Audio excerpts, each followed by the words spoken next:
My brother stood in the hospital corridor, stethoscope draped around his neck like a trophy, and said, without meeting my eyes, "Mom's surgery isn't my responsibility.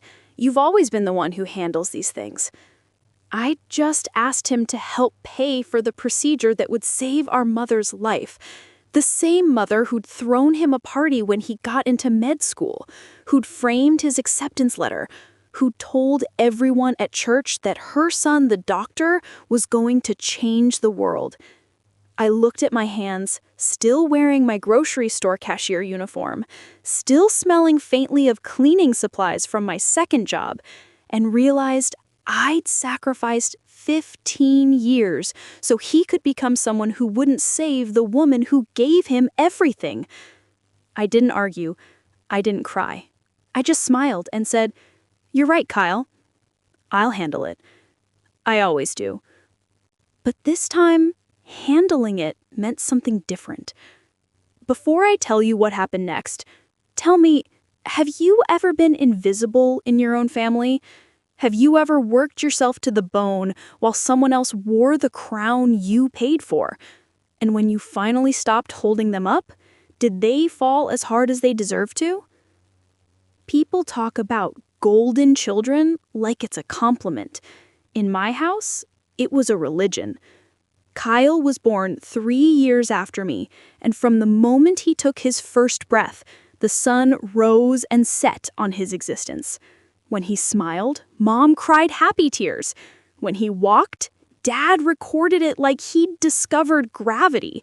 When he spoke his first word, they called the grandparents. I don't remember anyone calling anyone when I did those things. I was 7 when I first understood my place in the family hierarchy. Kyle had just turned 4 and Mom was gushing about how smart he was because he'd counted to 20. I'd been reading chapter books for a year, but when I tried to show her, she patted my head absently and said, "That's nice, sweetie. Go play outside." I went outside. I played alone. I got used to it. By the time we were teenagers, the pattern was set in stone. Kyle played varsity soccer. Dad never missed a game. I was in the academic decathlon. They never asked about meets. Kyle got a B and they hired a tutor. I got straight A's and they said, "We expect that from you." The message was clear. Kyle's success was a miracle. Mine was an obligation. When Kyle announced he wanted to be a doctor, you'd think he'd discovered the cure for cancer. Mom cried. Dad opened champagne. They sat at the kitchen table planning his future like generals plotting a war they'd already won. "Medical school is expensive," Dad said, frowning at his calculator. "We'll need to be smart about this." Mom looked at me then, and I saw the future in her eyes before she even spoke. "Sweetheart," she said, using that voice that wasn't really asking, "you're graduating high school soon. Have you thought about maybe taking a gap year? Or community college, just until we get Kyle through undergrad?" I was 17. I had a 4.2 GPA. I'd gotten into 3 universities with partial scholarships. "I got scholarships," I said quietly. "Partial scholarships," Dad corrected. "We'd still need to cover housing, books, expenses. With Kyle's tuition." "Kyle's education is an investment," Mom interrupted. "He's going to be a doctor, you understand, don't you?" I understood. I understood that my dreams cost too much because they weren't worth as much. I understood that I was the safety net, not the trapeze artist. I understood that love in my family came with terms and conditions, and I'd never qualify. So I took the gap year, then another. Then I stopped calling them gap years and started calling them my life. I worked at a grocery store during the day, cleaned offices at night, and sent money home every month. Not because they asked, though they did ask, but because I couldn't stand the guilt. Kyle sent thank you texts at first. "You're the best sister ever. I'll pay you back." He never did. The text got shorter, then stopped completely. He was busy with fraternity life, study groups, spring breaks in Cancun that I saw on his Instagram between my shifts. Mom called every few weeks with updates. Kyle made Dean's List. Kyle got into this amazing research program. Kyle met a girl from a good family. She rarely asked about me. When she did, it felt like an afterthought. How's work? Fine. Good. Anyway, Kyle needs a new laptop for his classes. I bought the laptop. I always bought the laptop, or the textbooks, or covered his rent when his part-time job at the campus gym didn't work out. My coworker Janet noticed before I did how much I was breaking. "You look exhausted," she said one day, scanning groceries beside me. "When's the last time you did something for yourself?" I couldn't remember. "Your family appreciates you, right? They know what you're doing for them?" I wanted to say yes. I wanted to believe it. But appreciation requires acknowledgement, and you can't appreciate what you refuse to see. Kyle graduated with honors. The whole family drove up for the ceremony. Except me. I couldn't get the day off, and the train ticket cost more than I had after sending money for his graduation party. I watched the photos on Facebook. Kyle in his cap and gown, Mom crying proud tears, Dad's arm around his shoulders. The caption read, "Our doctor, we're so proud of everything you've accomplished." Everything he'd accomplished. Like it was all him. Like my money hadn't paid for half of it. Like my sacrifice had been invisible. 4 years later, Kyle got into medical school. A good one, an expensive one. Mom called me at 11 p.m., voice shaking with joy. "He did it! Our boy is going to be a real doctor." "That's great, Mom. The tuition is substantial, though. We're going to need to be creative." Creative meant me. It always meant me. "How much?" She told me. The number made my vision blur.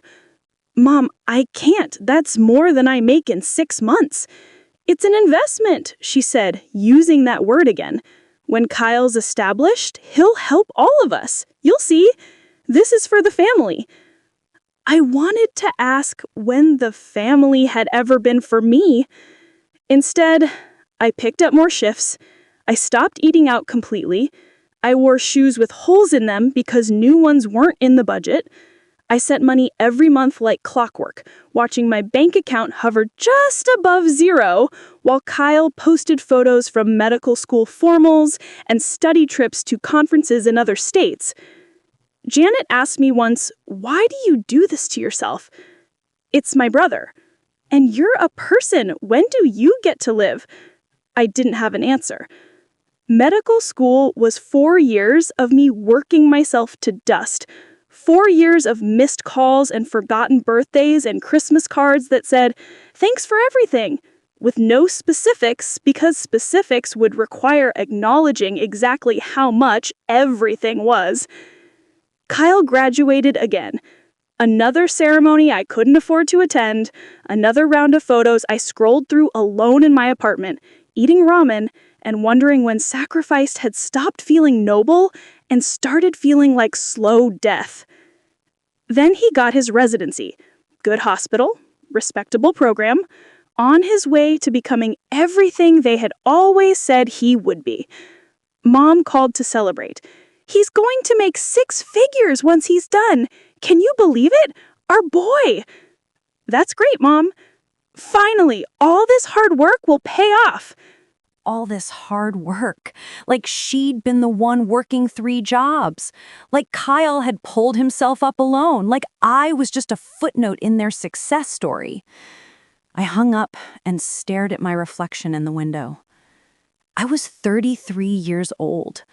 I had nothing saved. No degree, no career, no relationship because I'd never had time to build one. I'd spent 15 years funding someone else's dream, and I couldn't even remember what mine had been. Then Mom got sick. It started with fatigue she brushed off as stress.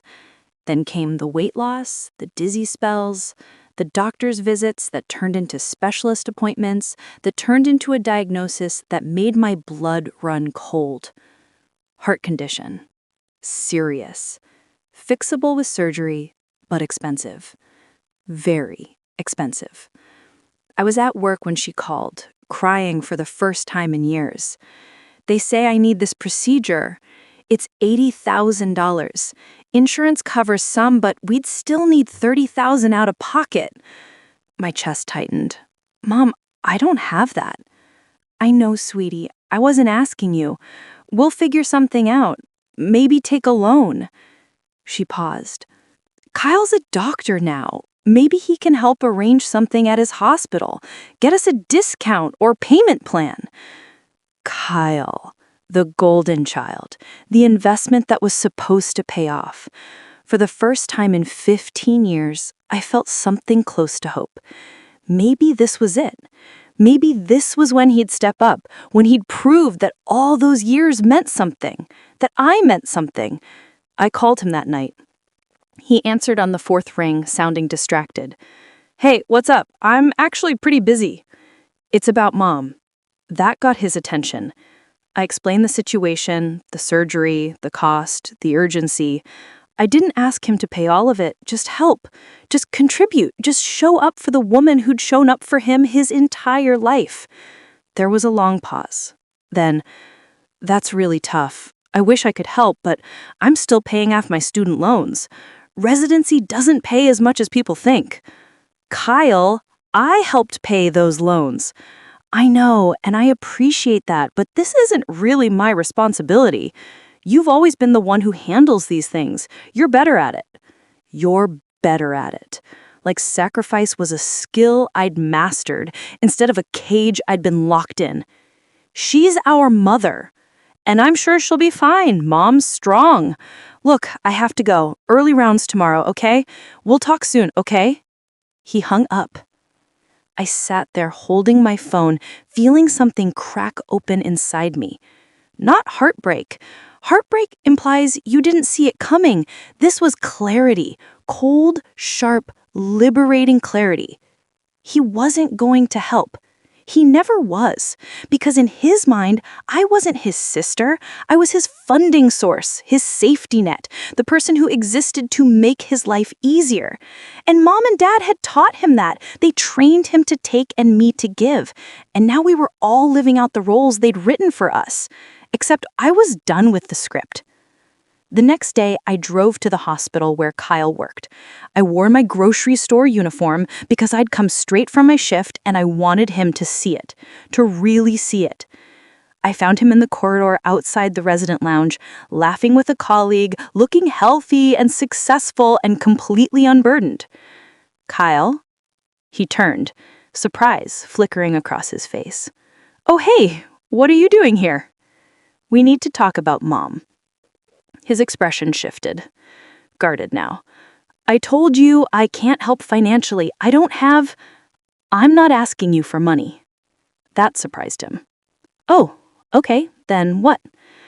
I pulled out my phone and opened the folder I'd spent all night creating.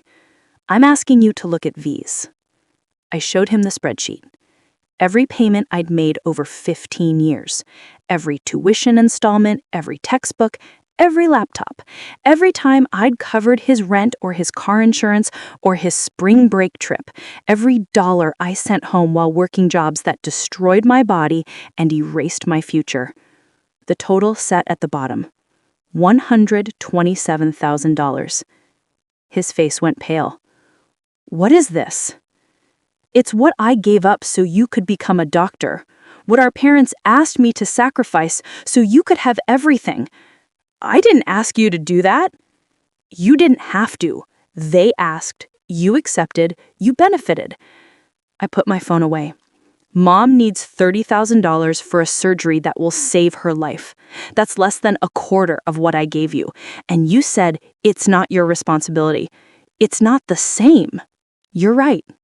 It's not. Because when they asked me to sacrifice for you, I didn't even hesitate. I just gave. For 15 years, I gave until there was nothing left. My voice cracked, but I didn't cry. I was past crying. And now the woman who made her entire world is dying, and you can't be bothered to help because you're too busy paying off the loans I already helped you pay? That's not fair. None of this is fair, Kyle. That's the point. I stepped closer. But here's what's going to happen. I'm going to post this spreadsheet on social media. Every payment, every date, every family gathering where Mom bragged about her doctor son while I served the food I'd bought with money from my third job. I'm going to show everyone exactly what the golden child cost. His eyes widened. You wouldn't. Watch me. Unless, I paused, letting him sweat. Unless what? Unless you pay for Mom's surgery. All of it. And you tell them and Dad exactly who paid for it. That's blackmail. No, that's consequences. Something you've never had to face. I turned to leave, then looked back. You have 24 hours. After that, everyone gets to see what kind of investment you really were. I walked away, and for the first time in 15 years, I didn't feel small. Kyle called 6 hours later. I'll pay for the surgery. All of it? Yes, all of it. He sounded defeated, angry, trapped. Good. And you'll tell them it was you? A long pause. Fine. Say it. I'll tell them I paid for Mom's surgery. I smiled. Good. You know, Kyle, for a second there, I thought you'd actually let her die rather than spend your own money. Glad to see you have some limits. I hung up before he could respond. The surgery was scheduled for the following week. I went to the hospital, sat with Mom during prep, held her hand when she was scared. Kyle showed up for 10 minutes, just long enough to be seen, then disappeared back to his rounds. Afterwards, when she was in recovery and Dad was getting coffee, Mom squeezed my hand weakly. Kyle told me he's paying for everything. I'm so proud of him. Something in me wanted to scream, to tell her the truth, to make her see what she'd done to me for 15 years. But she looked so small in that hospital bed, so fragile. Yeah, Mom, he's something. She smiled. You raised him right. She actually said that, like I'd been his parent, like that had been my job all along. I left before I said something I'd regret. Outside, Kyle was waiting by the elevator. We stared at each other, years of resentment and realization hanging between us. I did what you asked. You did what you should have done without being forced. What do you want from me? An apology? I want you to feel what I felt. Just once. I want you to know what it's like to give everything and get nothing back. He looked away. I didn't ask to be the favorite. No, but you enjoyed it. You took everything they gave you, everything I gave you, and you never once questioned if it was fair. You never once said, "What about my sister?" His jaw tightened. What do you want me to say? Nothing. There's nothing left to say. The elevator arrived. I stepped in. Oh, and Kyle, that spreadsheet, I'm keeping it, just in case you forget again what kind of man you are. The doors closed on his face. 3 months later, Mom was recovering well. Kyle visited occasionally, but something had shifted. The hero worship in her eyes had dimmed. Maybe she'd started asking questions. Maybe he'd let something slip. Or maybe she'd simply noticed that I'd stopped sending money, stopped calling every week, stopped being available whenever they needed me. Dad called one Tuesday. Your mother is upset. She says you're being distant. I'm busy. We're family. You need to make time. Like you made time for my graduation, my birthdays, any moment of my life that wasn't about Kyle? Silence. That's different. No, Dad, that's exactly the same. You chose to invest in one child and exploit the other. Now you get to live with that choice. I hung up. Janet asked me at work if I was okay. Better than I've been in years, I said, and meant it. What changed? I stopped waiting for them to see me. I started seeing myself. She smiled. About time. I started saving money. Real money. I enrolled in night classes. Nothing fancy, just community college, but it was mine. I got a small apartment that didn't smell like defeat. I started saying no to my family without explanation or guilt. I started building a life instead of funding someone else's. Kyle called 6 months after the surgery. Mom's having a birthday party. She wants you there. I'm working. Can't you switch shifts? No. Come on, it's her birthday. Kyle, for 15 years, you never came to anything of mine. You don't get to lecture me about showing up. That was different. It really wasn't. I paused. How are those student loans coming? He hung up. I smiled. A year later, I ran into Mom at the grocery store where I still worked. She looked older, smaller. She saw me and her face lit up with that expression I used to crave. Sweetheart, I've been meaning to call. Kyle is getting married and congratulations to him. The wedding is expensive. We were hoping... No. Her smile faltered. No? No. I don't do that anymore. I don't fund other people's lives while mine falls apart. But we're family. Family is supposed to be mutual, Mom. You taught me that love means sacrifice, so I'm sacrificing you, all of you, for me. Her eyes filled with tears. That's cruel. That's survival. I walked away, leaving her in the cereal aisle, and I didn't look back. Kyle got married.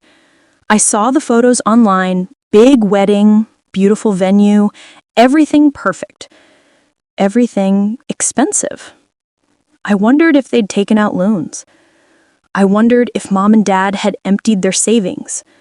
I wondered if anyone had thought about me at all. Then I stopped wondering, because the truth is, I'd spent 15 years making myself small so Kyle could be big. I'd believed the lie that his success was the family's success, that investing in him would somehow elevate us all.